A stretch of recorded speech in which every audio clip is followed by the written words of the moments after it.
नमस्कार दोस्तों, welcome back to my YouTube channel study awareness. आज मैं आपको भारतीय संविधान में कुछ 12 अनुसूचियां हैं, उनके बारे में आपको बताऊंगा। सबसे पहले मैं आपको बता देना चाहता हूं कि जो संविधान में मूल अनुसूचियां थीं वो 8 थीं, लेकिन वर्तमान में जो अनुसूचियां हैं वो 12 हैं। तो सबसे पहले अनुसूची की बात करते हैं। तो सबसे पहले अनुसूची है संघ एवं राज्य क्षेत्र। इसमें इस अनुसूची के अंतर्गत भारत के सभी राज्य तथा केंद्र शासित प्रदेश के संबंध में वर्णन किया गया है। जो राज्य और केंद्र शासित प्रदेश हैं उनके जो बीच का संबंध है उसके बारे में वर्णन किया गया है अनुसूची 1 में। अनुसूची 2 क्या है? अनुसूची 2 है भारत के प्रमुख पदाधिकारी के वेतन एवं पेंशन का वर्णन। जो भारत के प्रमुख पदाधिकारी है जैसे राष्ट्रपति, उपराष्ट्रपति, उच्चतम न्यायालय के न्यायाधीश, महालेखा परीक्षक, लोकसभा के सदस्य, राज्यसभा के सदस्य, सभी के वेतनमान व पेंशन का वर्णन अनुसूची 2 में किया गया है। अब अनुसूची 3 में क्या है? तो अनुसूची 3 में है भारत के पदाधिकारियों द्वारा शपथ। तो भारत के प्रमुख पदाधिकारी जैसे उपराष्ट्रपति, प्रधानमंत्री, मंत्रिपरिषद के सदस्य, लोकसभा, राज्यसभा के सदस्य द्वारा ली जाने वाली शपथ का वर्णन अनुसूची 3 में किया गया है। क्योंकि मैं आपको बता देना चाहता हूं कि राष्ट्रपति की शपथ संविधान के अनुच्छेद 60 में वर्णित है, अनुसूची 3 में नहीं है। जो राष्ट्रपति की शपथ है वो अनुच्छेद 60 में वर्णित है, अनुसूची 3 में नहीं। अनुसूची 4 में राज्यसभा में सीटों का आवंटन दिया गया है। इस अनुसूची के अंतर्गत राज्यों में राज्यसभा के सदस्यों की संख्या को लिखा गया है। जैसे राज्यसभा में मध्य प्रदेश से 11 सदस्य, उत्तर प्रदेश से 31 सदस्य हैं। ये सब अनुसूची 4 में लिखा गया है। अनुसूची 5 क्या कहती है? अनुसूची 5 में भारत के अनुसूचित जाति एवं जनजातीय क्षेत्र में प्रशासन। जो भारत के अनुसूचित जनजाति एवं जनजातीय क्षेत्र हैं उन्हें प्रशासन की कैसे, मतलब भारत के किसी भी क्षेत्र को अनुसूचित जाति या जनजाति क्षेत्र राज्यपाल की सिफारिश पर राष्ट्रपति द्वारा किया जाता है। इन क्षेत्रों में प्रशासन करने की शक्ति राष्ट्रपति के पास होती है। अनुसूची 6 क्या है? अनुसूची 6 है असम, त्रिपुरा, मेघालय और मिजोरम के अनुसूचित जनजाति क्षेत्र में प्रशासन। अनुसूची 7, अनुसूची 7 में केंद्र और राज्य के मध्य शक्तियों का विभाजन। क्योंकि 7वीं जो अनुसूची है, 7वीं अनुसूची के अंतर्गत अलग अलग विषयों पर कानून या नियम बनाने की शक्ति का विभाजन किया गया है। अनुसूची 7 के 3 भाग हैं, केंद्र सूची, राज्य सूची और संवर्ती सूची। तो केंद्र सूची के बारे में बताऊंगा। केंद्र सूची वे सूचियां हैं, वे विषय जिस पर कानून बनाने की शक्ति केंद्र सरकार को प्राप्त होती है।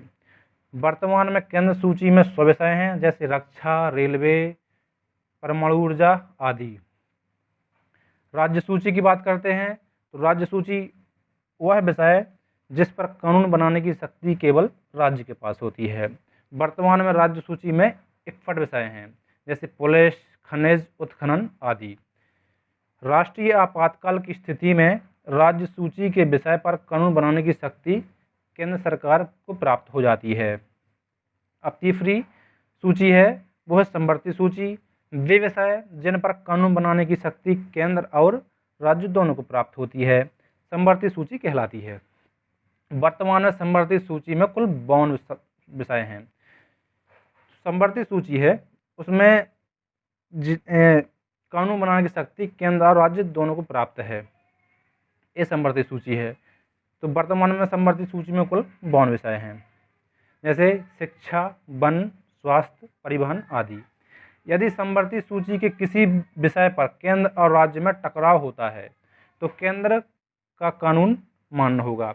जैसे माना कि किसी राज्य और केंद्र के बीच में टकराव हो जाता है तो केंद्र का कानून माना जाएगा। अब कुछ अपशिष्ट विषय हैं जैसे वे विषय जिनका वर्णन 7वीं अनुसूची के किसी भी भाग में नहीं किया गया है, अपशिष्ट विषय कहलाते हैं। अपशिष्ट विषय पर कानून बनाने की शक्ति केंद्र सरकार को प्राप्त होती है जैसे नौसेना, थल सेना और वायुसेना। मैं आपको बता देना चाहता हूं कि नौसेना के जो अध्यक्ष हैं वो सुनील लांबा, थल सेना के अध्यक्ष हैं बिपिन रावत और वायुसेना के अध्यक्ष हैं राकेश कुमार सिंह भदौरिया। अब अनुसूची 8 के बारे में बात करेंगे तो अनुसूची 8 में भाषाओं के बारे में वर्णन किया गया है। 8वीं अनुसूची में मूल रूप से 14 भाषाएं और वर्तमान में कुल 22 भाषाओं का उल्लेख है। इन अनुसूची में 15वीं भाषा के रूप में सिंधी भाषा को 21वें संविधान संशोधन 1967 के द्वारा जोड़ा गया। मैं आपको फिर से बता दूं कि जो 8वीं अनुसूची में 15वीं भाषा के रूप में सिंधी भाषा को 21वें संविधान संशोधन 1967 के द्वारा जोड़ा गया। 71वें संविधान संशोधन 1992 के द्वारा नेपाली, मणिपुरी, कोंकणी भाषा को संविधान में जोड़ा गया। अब 92वें संविधान संशोधन 2003 के द्वारा 8वीं अनुसूची में 4 भाषाएं और जोड़ी गई। वो भाषाएं थी मैथिली बिहार की, संथाली थी झारखंड की, डोंगरी थी झारखंड की और बोडो थी असम की।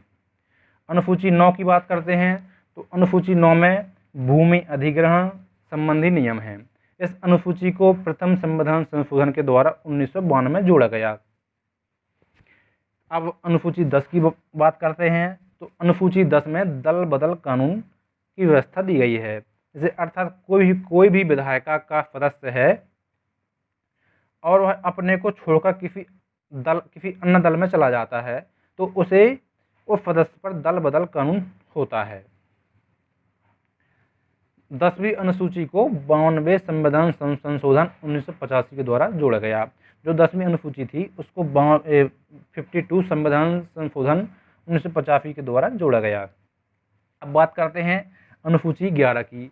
तो अनुसूची 11 में क्या दिया गया है? अनुसूची 11 में ग्रामीण स्थानीय शासन व्यवस्था दी गई है। 11वीं अनुसूची को 73वें संविधान संशोधन 1993 में जोड़ा गया, 1993 में जोड़ा गया।